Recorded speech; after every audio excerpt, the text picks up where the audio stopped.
Every year at this time, we point out that few horses run new tops in the Derby. That's still true, but the numbers are going up, and we know why. In the tables that follow, a top is defined as more than 1 point better than the previous top, a pair is defined as within 1 point either way of the previous top, an off race is more than 1 point through 4 points worse than the previous top, and an X is defined as more than 4 points worse than the previous top.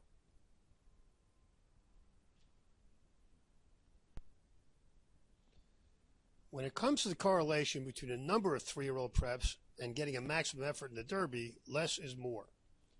Horses with 2 preps are much more likely to run a new top than those with 3 preps, and those with 3 are much more likely than those with more.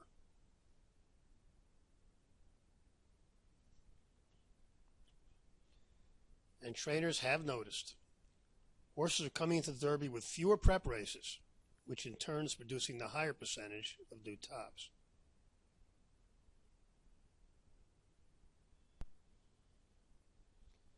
In terms of patterns, horses that have come into the Derby following a pair of tops in their last 2 starts have done much better than those that have not.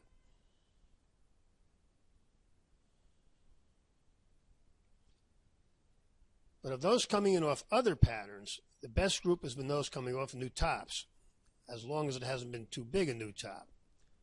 The ones coming off a jump of less than 3 points have at least paired their tops over 40% of the time.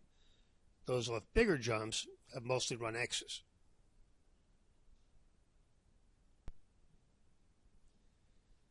Another factor is the amount the horse has already developed before the Derby, which is not surprising. If a horse has already done a lot of developing, he's more likely to have already peaked, at least for now, and to be ready to back up. Finally, keep in mind that with a 20-horse field going 2 turns, there could be monster ground loss swings. Every path out from the rail on each turn is worth a length at the finish, or 1/2 Thoro-Graph point at this distance. If your horse races just outside another horse around both turns, he has to run a full point better to break even. And there will be horses caught 4 and 5 wide, possibly wider. Always Dreaming jumped to a big summer 2-year-old figure in the second start and then disappeared, which is probably not a coincidence. After 2 slow figures this year where he might not have been fully extended, this colt exploded to a figure good enough to make him a strong contender here if he can repeat it. But man, will he be bucking some trends if he does. Aside from this colt being off a 5.5 point top and the same amount of development, Pletcher has a history of getting big figures in Florida, and his runners that prepare there have not run well in the Derby. Likewise, his runners, wherever they prepped, they came into the Derby following a top, let alone one this big. Maybe Always Dreaming will be the one to break all these trends, but he'll do it without us. Battle of Midway did not run at 2. His 4 starts this year are all about the same level, and he will probably run a new top sometime soon, but he would need a huge jump to be even a borderline contender. We do note that Hollendorfer has done very well at Churchill. Classic Empire had a very strong juvenile campaign, ending it with the best 2-year-old top of anyone in this race. In his return at Gulfstream, he was a mess going to the post and didn't run well. After the race, a problem surfaced, and it cost him some training, enough so that his return was pushed back until 3 weeks ago. It's quite possible he was a short horse for that race and it moved him forward. And if so, he has a lot of things going for him. A strong 2-year-old top and only 2 preps. It is certainly unconventional to like a horse in the Derby that hasn't got back to his 2-year-old top yet. But this one may jump forward, and if he does, he is not limited to what he ran as a 2-year-old. If he doesn't go forward now, there really is something wrong.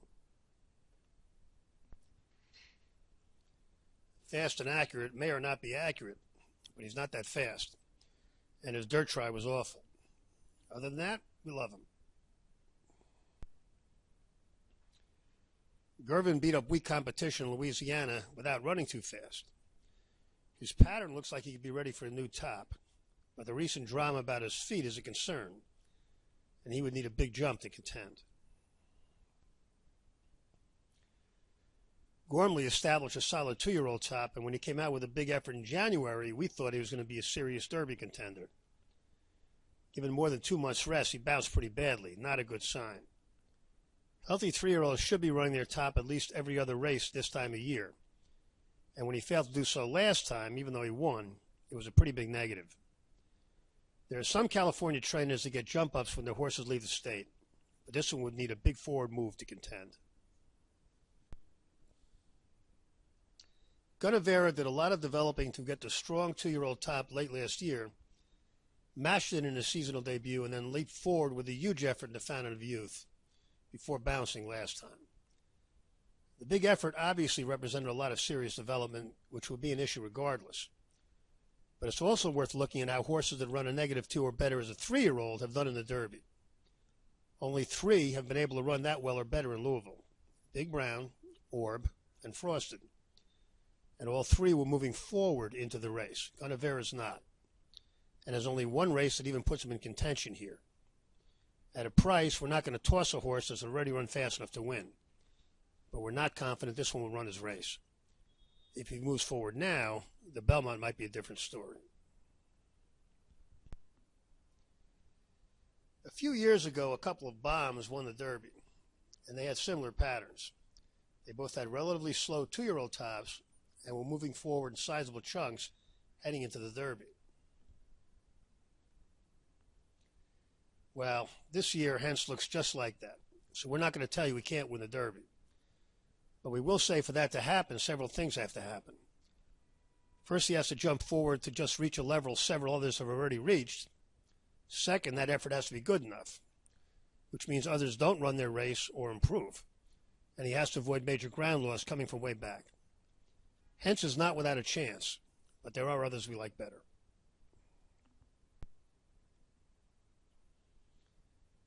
There are some California-based trainers who sometimes get jump-ups when their horses ship east, which may or may not have to do with California testing being the toughest in the country.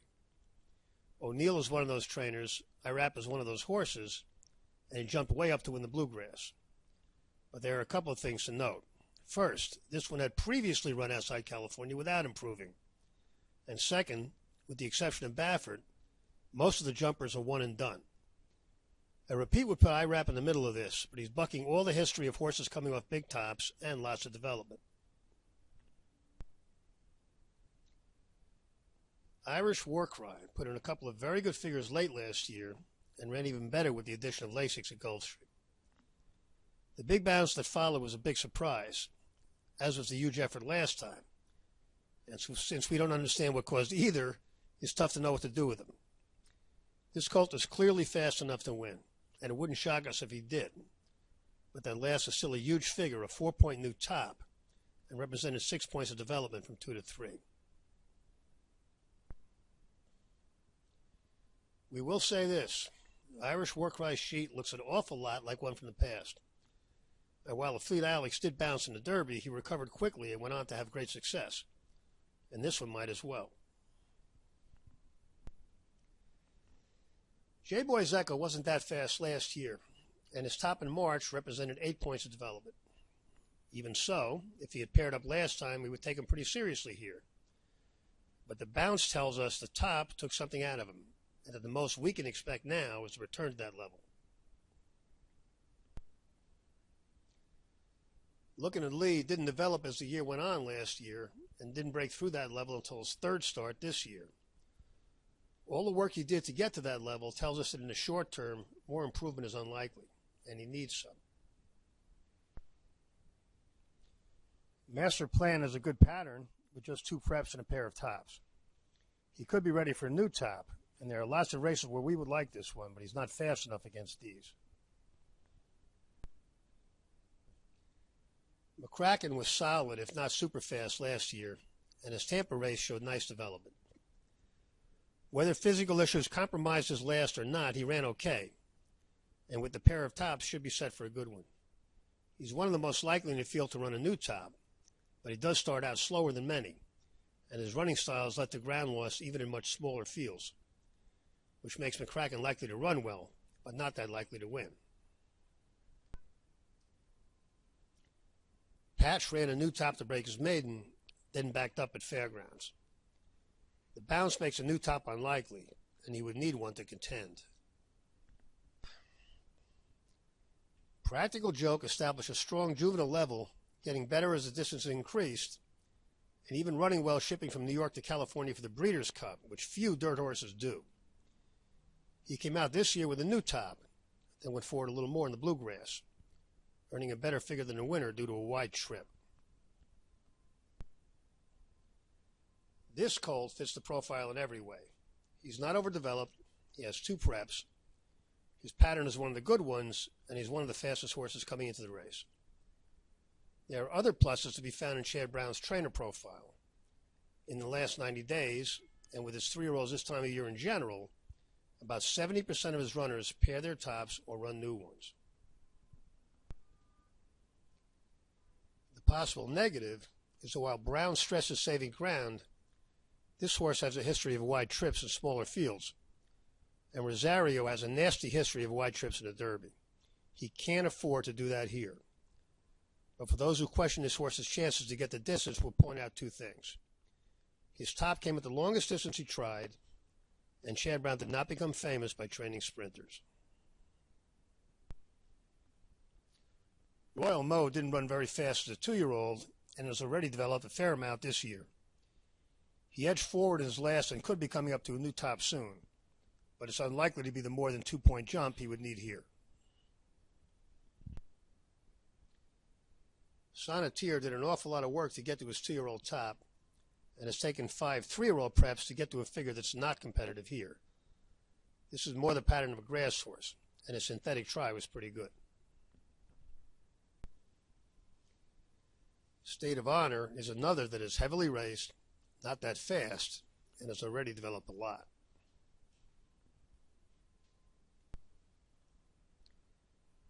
Tapper had established a good 2-year-old level, moved forward in his second start this year, and had an ugly bounce at Keeneland. For what it's worth, Pletcher Derby horses that made their last prep race outside Florida haven't run as badly as those that did, and those not coming in off a new top have run better than those that were. Thunder Snow, that gradually developed last year, moved forward in his 3-year-old and dirt debut, and paired that effort last time. In terms of development, number of preps, and pattern, this one fits the bill.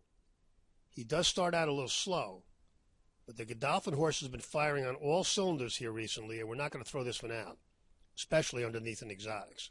He's likely to run a new top. Untrapped got down to a decent top last year. While too much development is not good, neither is no development, and it's unlikely this one will make the big jump he needs to contend.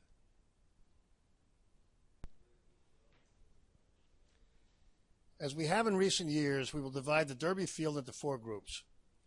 The D group contains those who have not run fast enough to hit the board and don't have a pattern indicating they might jump to that level. Gervin is the big name in this group, along with State of Honor, Fast and Accurate, Battle of Midway, Patch, Untrapped, Looking at Lee, Sonneteer, and Royal Mo. We won't be using those horses at all.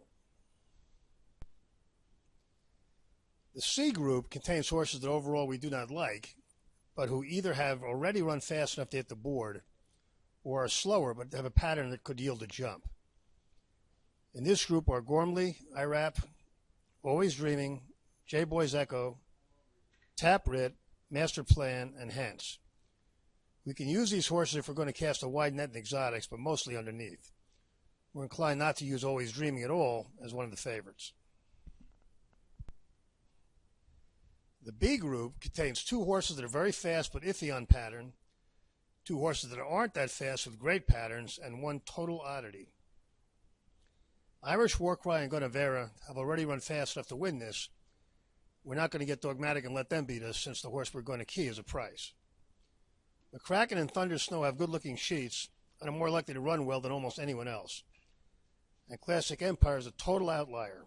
We don't play a lot of horses in the Derby that haven't got back to their 2-year-old tops, but there's a real possibility this one will go forward a lot. We don't recall ever having just 1 horse in the A group, but the last time we can remember having this strong an opinion about 1 horse, it was 3 cents. Practical Joke checks all the boxes for us. The approach has to be, what is each horse's chance of running his race, and what does it get him if he does? Practical Joke is very likely to run his race, and is one of the fastest horses if he does, barring a terrible trip. He is almost sure to get into the exotics with about a 25% chance to win in a 20-horse field. At the price, that makes him a good win bet and a great key for the exotics. In terms of a possible off-track, the same principles apply as with the Oaks.